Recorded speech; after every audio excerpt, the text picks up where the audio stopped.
It is a book that is taking the Christian world by storm. Wild at Heart calls on men to find their inner warrior. I'll talk to the author ahead in this week's Faces of Faith.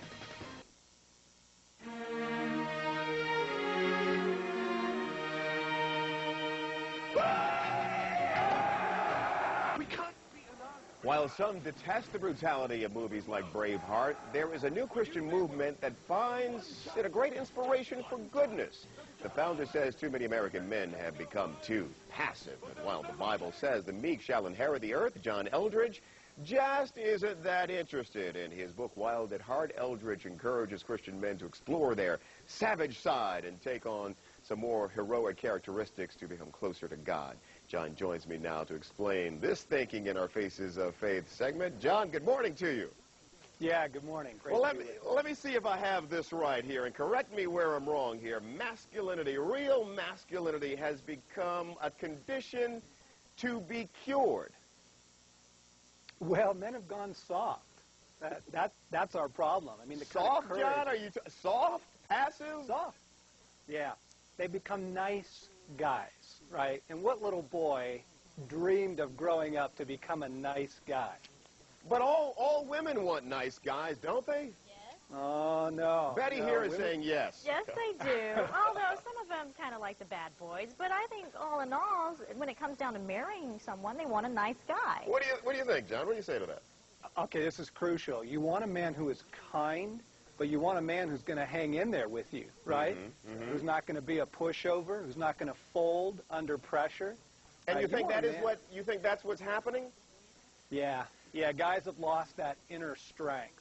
They've lost that inner masculinity. It wasn't given to them by their fathers, and then the culture just takes it away, whether it's in the church or public schools. There's just this emasculation that goes on. Yeah, that's the step I want to talk about with you. You say our culture has adopted, it's one thing to take it away, but you say that our culture has adopted a strategy that feminizes men. What do you mean by the feminization, if that's a word, of men?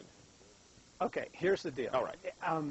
Our prisons are not, for the most part, filled with women, right? Violent crimes are not, for the most part, committed by women.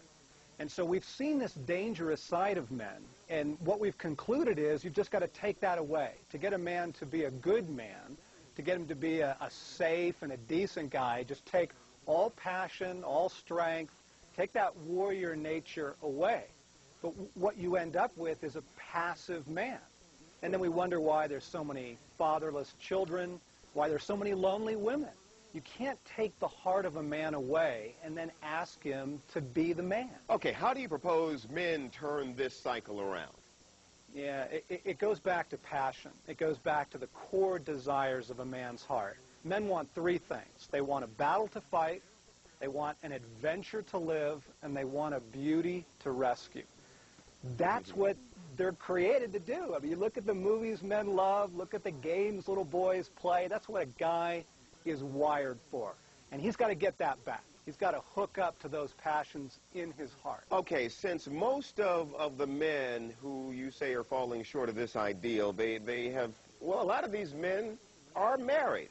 So turning this thinking around, does that put some marriages at risk? Oh, no. No, in fact, the real test of this message are the women, right? Does it make a better man? Does it make a better lover? Does it make a better husband and boyfriend and father?